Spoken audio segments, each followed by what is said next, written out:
This is Willow Wisteria, and I wanted to talk to you guys today about how I get things done with a new baby as a mother of 7.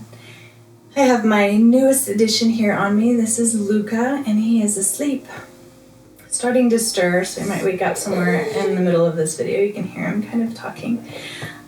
He's 3.5 months old, and I thought this would be a really great opportunity to tell you guys how I am able to take care of my other children, to homeschool. I work in the home and outside of the home, and I'm also an artist, and I do lots of stuff during the day. It feels like I definitely fill my day up, but I do it with my baby with me, and I want to just explain a little bit about what I do in order to make that happen and make it happen peacefully, and so I can also be with the baby.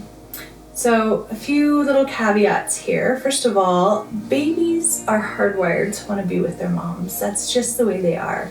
So we really can't expect much more of them than to cry when they're not with us. That's just how it is. We are their source of comfort, of food, of safety. And so it is unfair of us to expect anything else of them than to just want to be on us. So that's something that I think is really important to keep in mind. They don't manipulate us. We can't spoil them.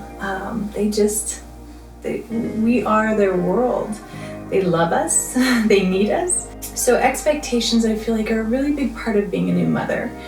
Not just expectations that we have on our baby, but expectations that we have for ourselves. And I feel like a lot of new moms have a lot of unrealistic expectations for themselves. And that's something that I also want to address, is that we're either really trying to prove to ourselves or to the other people that we are super mom and we try to get everything we can done. That or I guess, we are trying to kind of rush back into a sense of normalcy, of the normal that we had before the baby was here.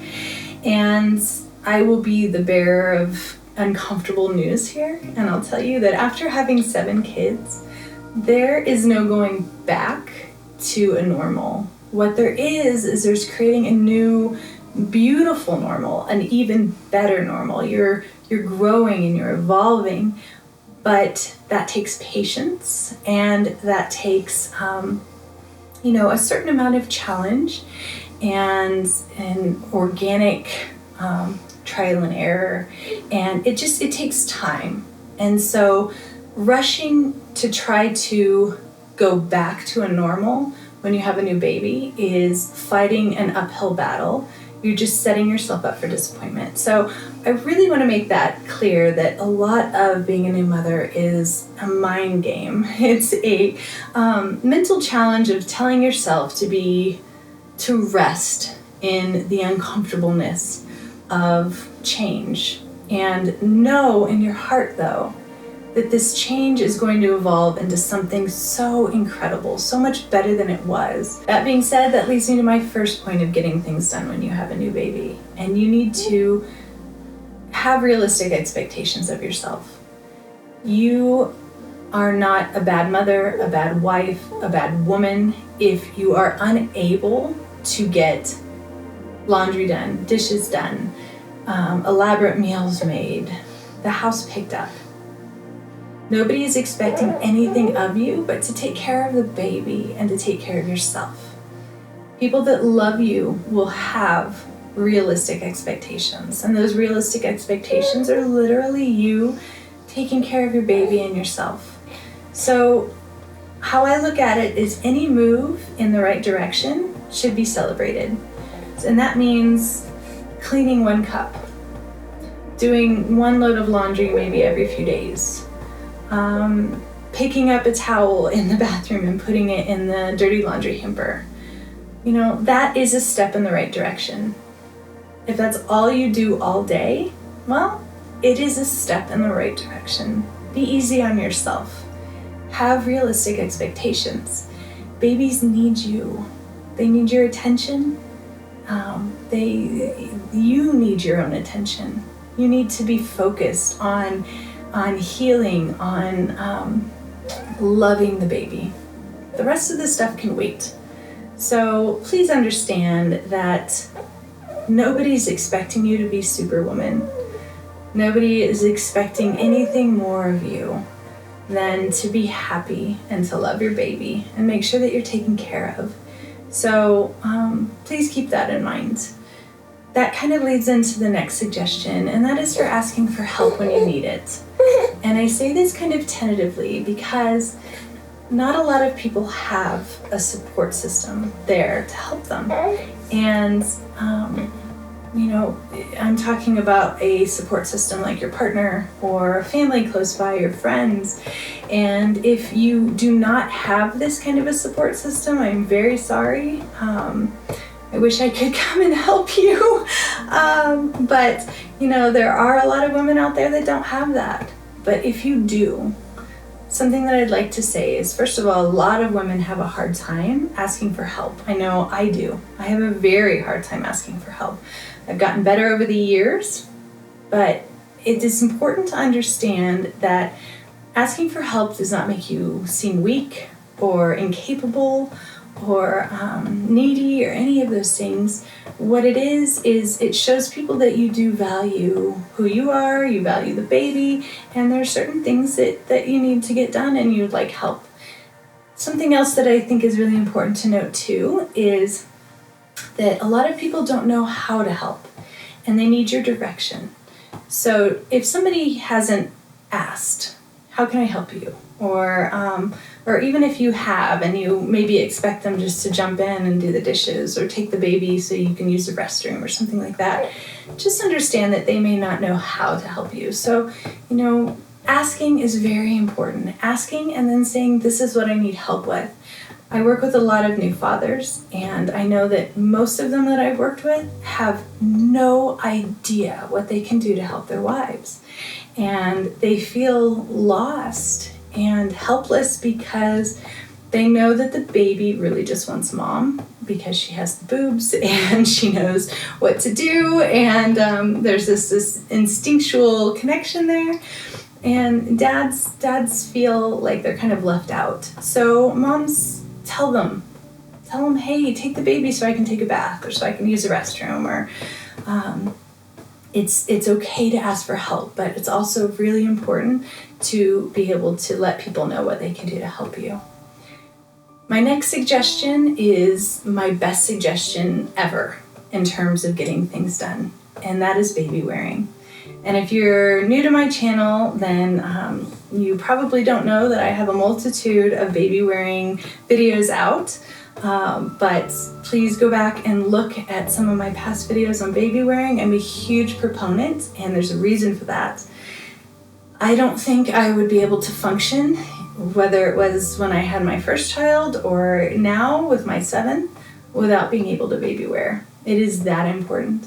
And I literally wear my babies all day. And I am able to, I work from home, I work outside of the home, I homeschool my children, I am very active, I paint, my loom is right here, I weave, I cook meals, everything. There's nothing that I can't do when I'm baby wearing, with the exception of showering, although I know they have these great, carriers that you can wear in the shower even.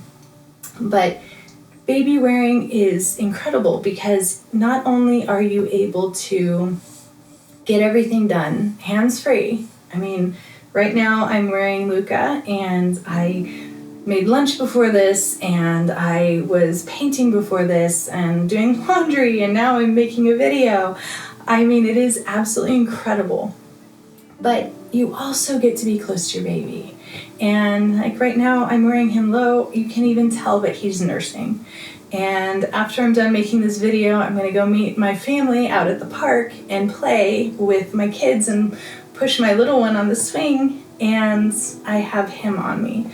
So I really cannot stress enough how important baby wearing is. And there really are so many different ways of baby wearing and so many different kinds of carriers that it literally would be impossible for you to not find something that works for you and your baby. So I'll be doing some more videos in the future on this too, just to help moms see how amazing it is and how freeing it is to be able to be so close to your baby, have them close, nurse them, just be able to kiss them whenever you want, but still be able to get everything done that you need to get done. That leads me to when you're not wearing the baby. Two things that I do feel like are a really good investment beyond some sort of a baby carrier is a bouncy seat and a swing. And I'm not talking about anything fancy. I mean, $20 at Walmart bouncy seat, and I think maybe $25 or $30 on Amazon swing. Cheap. I have the bouncy seat downstairs in the kitchen. It goes between the kitchen and the living room, and then I have a swing up in the bathroom for when I take a shower. That's about it. When I need my hands free and I don't have my husband there to help me, that is what I do. And sometimes my back needs a break, and sometimes he doesn't want to be on me. And in that case, I put him in the bouncy seats in the kitchen while I'm cooking maybe. Chopping potatoes isn't extremely easy when you're wearing the baby. But I found those to be really incredible investments. They're worth every penny for sure. Those are really the only baby paraphernalia other than a baby carrier that I suggest investing in, because they really do help immensely, and they will help you get things done, especially as the baby gets older and a little bit more independent. They love to watch. They love to see what's going on. They love to watch you, cooking, doing dishes. It really is a great investment to allow you to get some things done. And that kind of leads me into the next part, which is self-care. Self-care is very important when you're a new mom.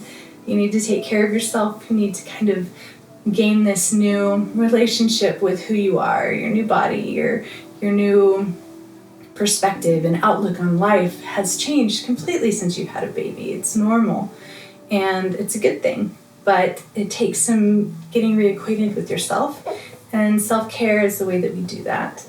And I feel like most self-care you can do with your baby on you. Obviously, things like taking a bath is not easy to do with your baby on you. Painting your toenails is not easy to do with your baby on you, but they are things that you can do pretty easily with the help of a swing or a bouncy seat.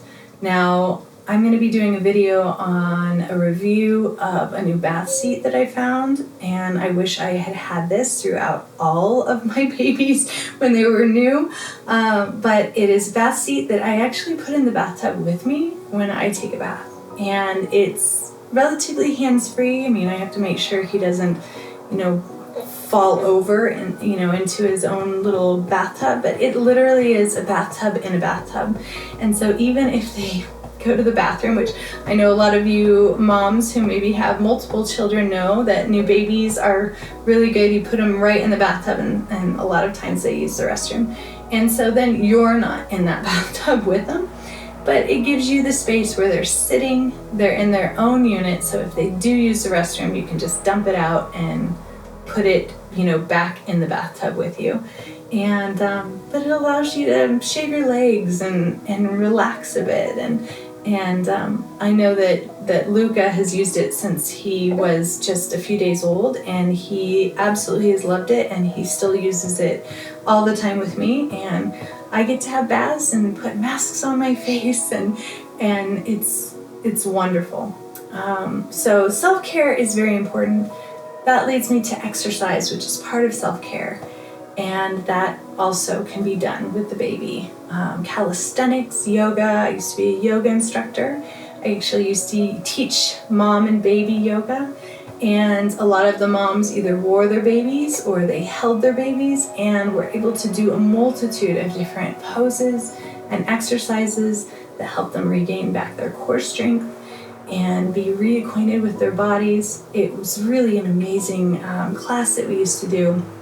But regardless, calisthenics and yoga are both very, very incredible practices that will allow you to exercise after that 6-week period after you have the baby. But you can exercise with your baby safely and very effectively.